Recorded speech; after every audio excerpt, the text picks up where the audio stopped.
जय सिया राम, जय हनुमान।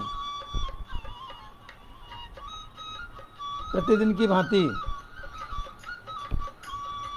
आज भी मैं 8:30 बजे उपस्थित हूँ और आज हम बातें करेंगे। आज का हमारा टॉपिक है, विषय है सुख।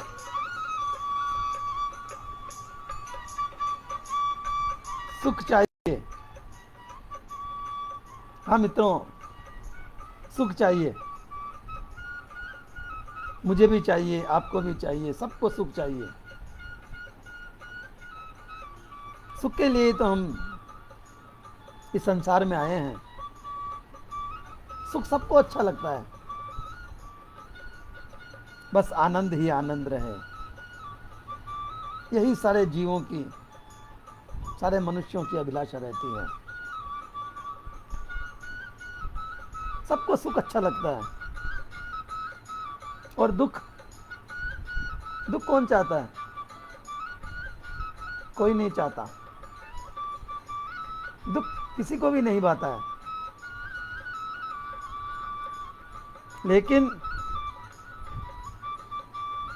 जगत में जो कुछ भी हम करते हैं,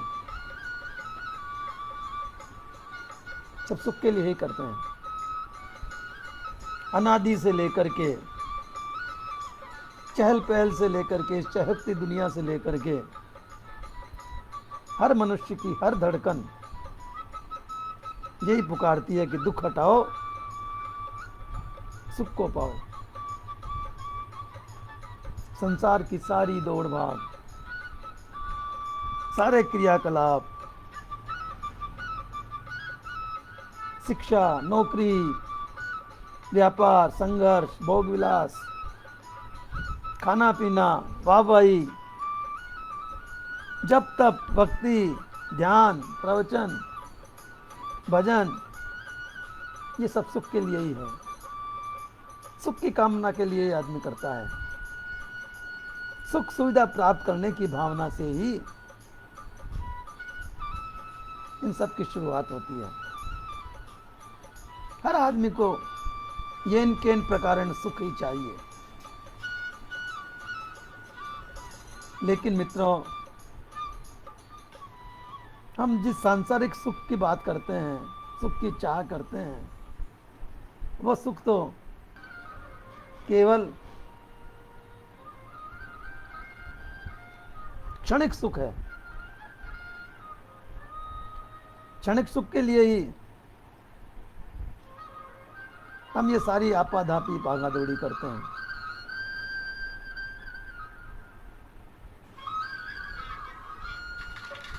इस विनाशी सुख के लिए ही हम पता नहीं क्या क्या कर बैठते हैं। लेकिन इस क्षणिक सुख को हम बांध नहीं सकते। हमारा चित्त इसे जकड़ नहीं सकता। ये एक दिन चकनाचूर हो ही जाता है और फिर हमारी उलझनों या दुख दर्द पर फिर पर्दा आ गिरता है। थोड़ी देर के लिए उलझनों में पड़ करके हमें इस सुख की उलझनों में आराम तो मिल सकता है, मगर फिर वही काल चक्र, वही परेशानियां, वही दुख।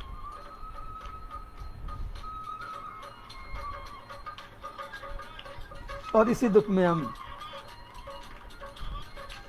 पिसते चले जाते हैं। ऐसे जीवन के सारांश रूप में एक कवि ने कहा है कि मानव जीवनी घटनाक्रम यही है, दुख प्रधान सुख कहीं कहीं है, कहीं कहीं है, कहीं कहीं है। तो मानव जीवन में तो सुख कम होता है, दुख ज़्यादा होता है। दुख अधिक होता है। तो प्रश्न ये उठता है, क्या मनुष्य का जन्म केवल दुख के लिए ही हुआ है, दुख झेलने के लिए हुआ है? पर मित्रों, ऐसा नहीं है।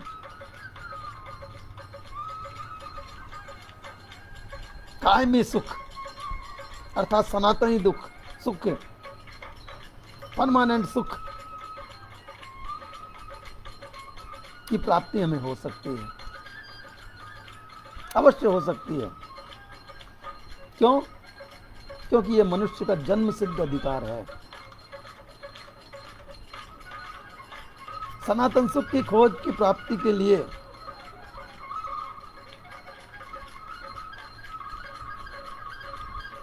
सनातन सुख को पाने के लिए ही प्रभु ने हमें पृथ्वी पर भेजा है, ये देह दे करके भेजा है।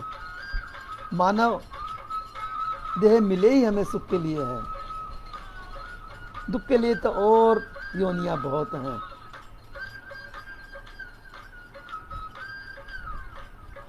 तो मित्रों, प्रश्न उठता है कि क्या सुख के लिए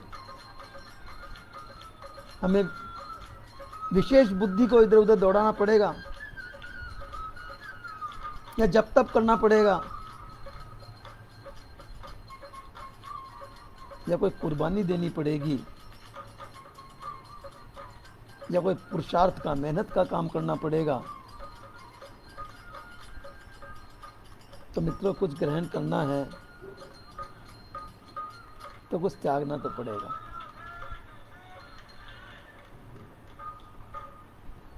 वरना उसके बिना काम नहीं चलेगा। सुख दुख तो साथ रहते ही रहते हैं, लेकिन हमें करना क्या है? क्या जीवन शैली बदलनी है? जीवन की राह बदलनी है? क्या करना है? कैसे हमें सुख प्राप्त हो? हमें यही रास्ता खोजना है। लेकिन नहीं, ऐसा ना जब तप करने की आवश्यकता है, ना राह बदलने की आवश्यकता है और ना मेहनत करने की आवश्यकता है। हमें तो केवल और केवल हमारे अंदरूनी सुख को खोजना है, जो हमारे अंदर ही भरा पड़ा है।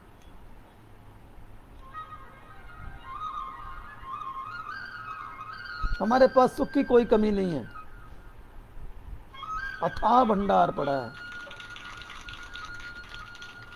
आवश्यकता है तो केवल उस भंडार के ताला खोलने की।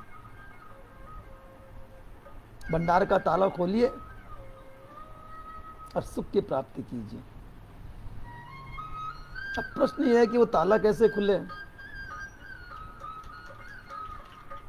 तो उस ताले का कोड नंबर याद कीजिए। जो ही आपको कोड नंबर याद होगा, जो ही आपको उस ताले की चाबी प्राप्त होगी, ताला खोलने का तरीका प्राप्त होगा, ज्ञान प्राप्त होगा, तो आपको इतना सुख प्राप्त होगा, इतना सुख छलकेगा जीवन में कि अविरल छलकता ही रहेगा। आनंद ही आनंद प्राप्त होगा, क्योंकि हमारे भीतर एक अटूट सुख का भंडार पड़ा है। पर एक अनोखी बात यह है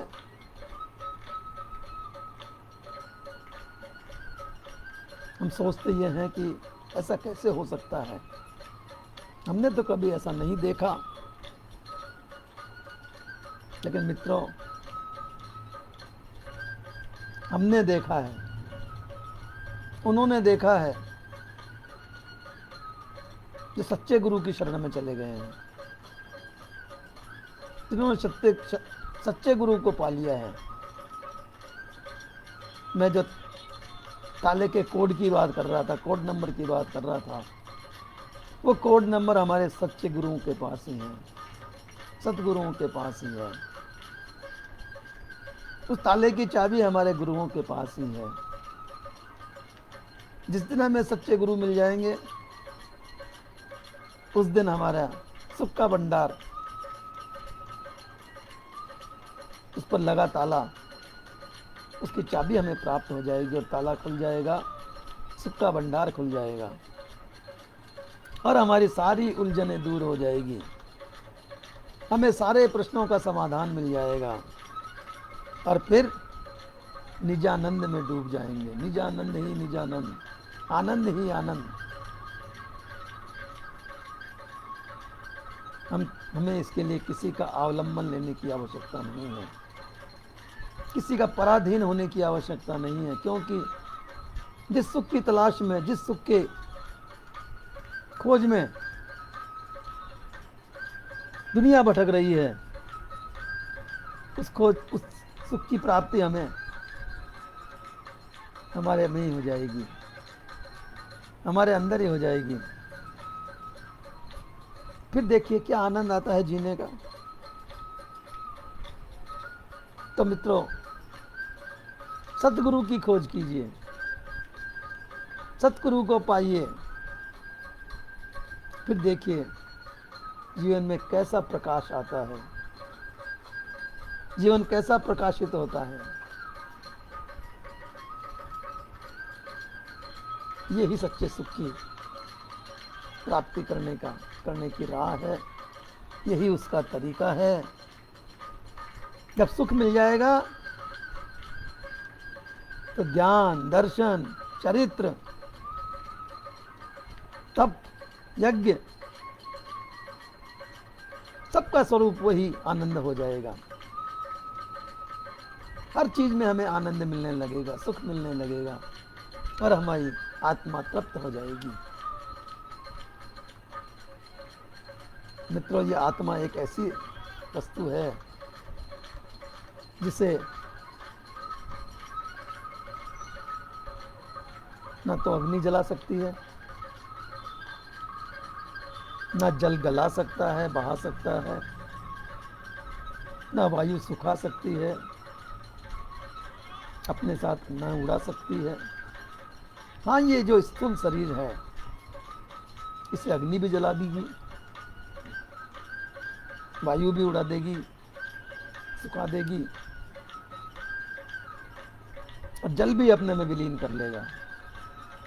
लेकिन हमारी आत्मा को